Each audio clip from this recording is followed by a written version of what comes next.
नमस्कार. स्वामी प्रसाद किचनमध्ये आपलं मनःपूर्वक स्वागत आहे.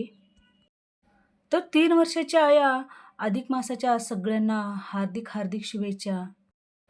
तर सध्या सुरू आहे अधिक मास. या अधिक मासाच्या महिन्याला धोंड्याचा महिना असे पण म्हणतात. तर या अधिक मासामध्ये लेकीला, देवाला आणि गाईला धोंडे दान केले जातात. तर आपण तेच धोंडे फक्त खोबरापासून आणि एकदम झटपट बनणारे आपण इथे धोंडे तयार केलेले आहेत. तर धोंडे तर वेगळ्या-वेगळ्या प्रकारचे आणि वेगळ्या पद्धतीने केले जातात. तर असे हे धोंडे एकदम साध्या आणि सोप्या पद्धतीमध्ये केलेले आहेत. तर असे हे धोंडे जर तुम्ही केलात, तर 15 ते 20 दिवस आरामात टिकतात. तर प्रवासामध्ये जर तुम्हाला हे धोंडे द्यायचे असेल, तर अशा पद्धतीने तुम्ही धोंडे करून द्या. तर अशा पद्धतीने एकदम कुरकुरीत आणि खुसखुशीत इथे धोंडे तयार केले आहेत. तर अशा पद्धतीने तुम्ही धोंडे नक्की करून बघा. तर तुम्हाला माझ्या रेसिपीज जर बघायला आवडत असतील, तर स्वामी प्रसाद किचन या चॅनलला तुम्ही एक लाईक, शेअर आणि सबस्क्राईब करा आणि बाजूची बेल घंटा नक्की क्लिक करा. चला तर मग वेळ न घालता आपण रेसिपीला सुरुवात करूया. तर सगळ्यात पहिल्यांदा आपल्याला धोंड्याचं सारण बनवायचं आहे. तर इथे मी 1 वाटी बारीक मिक्सरला पिठी साखर काढून घेतलेली आहे आणि इथे 1 वाटी डेसिकेटेड कोकोनट घेतलेला आहे. तर तुम्ही खोबरं घेऊन त्याला छान खीस करून घेतलात तरी पण चालेल. तर 2 चमचे इथे मी वेलची पावडर घेतलेला आहे.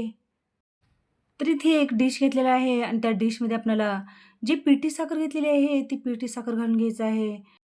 डेसिकेटेड कोकोनट घालून घ्यायचं आहे. तर गोडीचं प्रमाण तुम्ही तुमच्या आवडीनुसार कमी जास्त करून घेऊ शकता. तर इथे 1 वाटी पिठी साखर घेतलेला आहे, तर त्यासाठी 1 वाटी डेसिकेटेड कोकोनट घेतलेला आहे आणि 2 चमचे इथे वेलची पावडर घालून घेतलेला आहे. तर हे सगळे जिन्नस घालून छान मिक्स करून घ्यायचं आहे.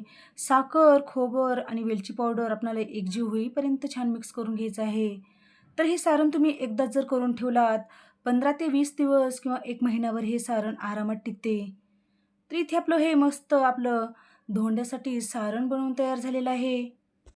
तर सारण तर तयार झालेलं आहे. तर आपण इकडे धोंडे बनवण्यासाठी इथे आपल्याला 1 वाटी मैदा घ्यायचा आहे. तर इथे 1 मोठी वाटी मी इथे मैदा घेतलेला आहे. तर हा मैदा आपल्याला छान घट्टसर मळून घ्यायचा आहे. तर सगळ्यात पहिल्यांदा मी 1 मोठी वाटी मैदा घेतलेला आहे. त्यामध्ये आपण एक 4 चमचे रवा घालून घेतलेला आहे आणि अशा पद्धतीने घट्टसर आपल्याला धोंडे बनवण्यासाठी पीठ मळून घेतलेलं आहे. पीठ मळत असताना आपल्याला ज्या पद्धतीने पुरी किंवा करंज्या करतो, त्या पद्धतीचं आपल्याला हे पीठ घट्टसर मळून घ्यायचं आहे. तर यावरती झाकण ठेवून आपण एक 15 ते 20 मिनिटं आपल्याला हे पीठ भिजू घालून ठेवायचं आहे. तर इथे 15 ते 20 मिनिटं झालेले आहेत. तर बघू शकता आपले इथे छान मस्त आपले हे पीठ छान भिजले गेलेलं आहे. तर आणखीन थोडं आपल्याला त्या पिठाला मळून घ्यायचं आहे. 1-2 मिनिट आपण इथे हे भिजवून घेतलेल्या पिठाला छान मळून घेतलेलं आहे. तर या पिठाचे आपल्याला अशा पद्धतीने छान 2 भाग करून घ्यायचे आहेत आणि एक भाग घ्यायचा आहे आणि त्याचा आपण चपाती बनवतो ना किंवा पोळी बनवतो, त्या पद्धतीने आपल्याला उंडा बनवून घ्यायचा आहे. तर बघू शकता अशा पद्धतीने आपण चपाती लाटतो ना, त्या पद्धतीने आपण हे उंडा बनवून घेतलेला आहे. तर आणखीन अशाच पद्धतीने आपण इथे त्या पिठाचा उंडा बनवून घ्यायचा आहे. तर बघू शकता आपल्या एवढ्या पिठामध्ये 2 उंडे झालेले आहेत. तर आपल्याला एक उंडा घ्यायचा आहे आणि त्याला छान लाटून घ्यायचं आहे. तर या उंड्याला आपण चपाती लाटतो ना, त्या पद्धतीने आपल्याला हे उंडा लाटून घ्यायचा आहे. हे लाटत असताना यावरती जर तुम्हाला गरज पडली, तर यावरती थोडासा मैदा भुरभुरायचा आहे आणि आपल्याला हे मोठी चपाती लाटून घ्यायचं आहे. हे धोंडे करायला एकदम सोप्या पद्धतीमध्ये केलेलं आहे. एकदा जर तुम्ही असे धोंडे केलात, तर सारखे असे धोंडे कराल. काही जण पुरणाचे धोंडे करतात, अनारसे करतात. तर अशा पद्धतीने चपाती लाटून घेतलेली आहे. हे धोंडे करण्यासाठी चपाती लाटत असताना फार जास्त जाडही करायचं नाही, फार जास्त पातळही करायचं नाही. तर चपाती लाटतो ना, त्याच पद्धतीने आपल्याला हे चपाती लाटून घ्यायचं आहे. तर बघू शकता आपण चपाती ज्या पद्धतीने लाटलो, त्याच पद्धतीने इथे हेच उंडा लाटून घेतलेला आहे. तर बघू शकता अशाच पद्धतीने उरलेला जे पिठाचा उंडा होता ना, ते उंडा पण अशा पद्धतीने दोन्ही पण लाटून घेतलेले आहेत.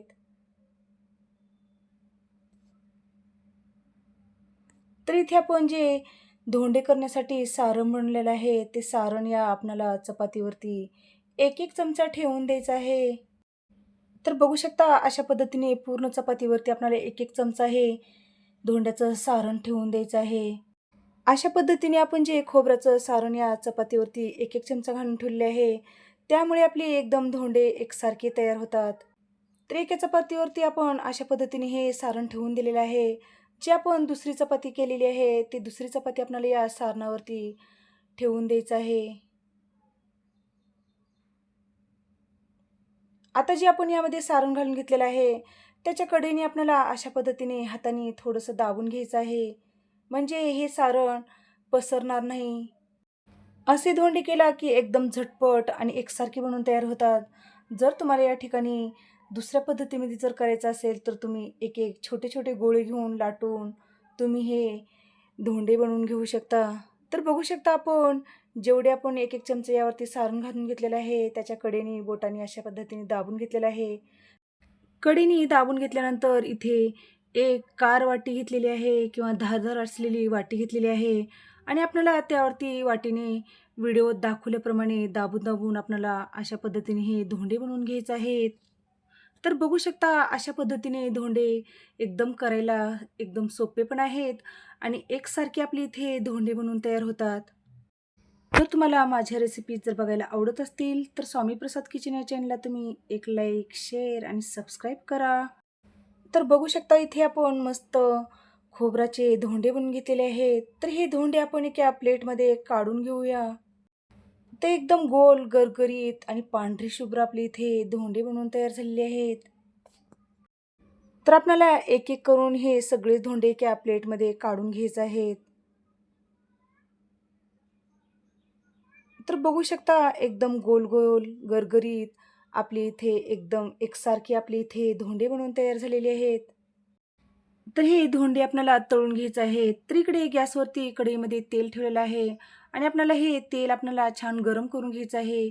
तर धोंडे तळत असताना फार जास्त कडकडीत गरम तेल करायचं नाही. मध्यम आपल्याला तेल गरम करून घ्यायचं आहे. तर इथे मी एक पिठाचा गोळा टाकून बघितलेला आहे तेलामध्ये. टाकता क्षणीच आपला छान पिठाचा गोळा तेलावरती छान तरंगून आलेला आहे. म्हणजे आपल्या इथे परफेक्ट आपल्या इथे धोंडे तळण्यासाठी आपलं तेल छान गरम झालेलं आहे. तर या तेलामध्ये आपल्याला एक-एक करून आपल्याला हे खोबऱ्याचे धोंडे सोडून द्यायचे आहेत. हे धोंडे तेलात टाकत असताना आपल्याला जेवढे या तेलामध्ये धोंडे बसतील तेवढेच आपल्याला धोंडे घालून घ्यायचे आहेत. तर धोंडे घालून छान आपल्याला झाऱ्याने त्या धोंड्यावरती आपल्याला दुसऱ्या साईडने तेल टाकून घ्यायचं आहे. तर इथे आपली पहिली साईड छान तळली गेलेली आहे. तर दुसऱ्या साईडने आपल्याला हे धोंडे पलटवून घ्यायचे आहेत. तर हे धोंडे तळण्यासाठी फार जास्त वेळ लागत नाही. एक 2 ते 3 मिनिटामध्ये हे धोंडे छान तळले जातात. तर या धोंड्याला आलटी-पलटी करून छान क्रिस्पी, कुरकुरीत किंवा गोल्डन कलर येईपर्यंत आपल्याला हे धोंडे छान तळून घ्यायचे आहेत. तर आलटी-पलटी करून छान क्रिस्पी आणि कुरकुरीत होईपर्यंत इथे हे धोंडे तळून घेतलेले आहेत. तर हे तळून घेतलेले धोंडे आपल्याला एखाद्या प्लेटमध्ये काढून घ्यायचं आहे. तर अशाच पद्धतीने आपण इथे हे सर्वच धोंडे तळून घेणार आहोत. तर आपल्या इथे मध्यम छान तेल गरम आहे. तर त्यामध्ये आपण इथे धोंडे घालून घेतलेले आहेत. तर झाऱ्याने आपल्याला अशा पद्धतीने धोंड्यावरती तेल घालून घ्यायचं आहे आणि हे धोंडे आपल्याला छान पलटवून घ्यायचं आहे. तर हे धोंडे पण आपल्याला छान क्रिस्पी आणि कुरकुरीत आणि गोल्डन कलर येईपर्यंत आपल्याला हे तळून घ्यायचं आहेत. तर अशाच पद्धतीने आपल्याला उरलेले सगळेच धोंडे आपल्याला तळून घ्यायचे आहेत. तर इथे आलटी-पलटी करून हे छान धोंडे तळून घेतलेले आहेत. तर हे धोंडे आपण प्लेटमध्ये काढून घेऊया. तर बघू शकता आपण इथे सर्वच हे धोंडे छान तळून घेतलेले आहेत. तर आपले इथे मस्त एकदम कुरकुरीत, क्रिस्पी 15 ते 20 दिवस टिकणारे आपले इथे खोबऱ्याचे धोंडे बनवून तयार झालेले आहेत.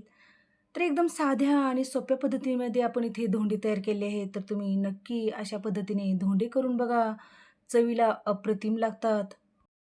तर तुम्हाला खोबऱ्याच्या धोंड्याची रेसिपी कशी वाटली? नक्की एक कमेंट करा. आणि माझ्या रेसिपी जर बघायला आवडत असतील, तर स्वामी प्रसाद किचन या चॅनलला तुम्ही एक लाईक, शेअर आणि सबस्क्राईब करा आणि बाजूची बेल घंटा नक्की क्लिक करा. चला तर मग भेटू अशाच नवीन रेसिपीसोबत. धन्यवाद.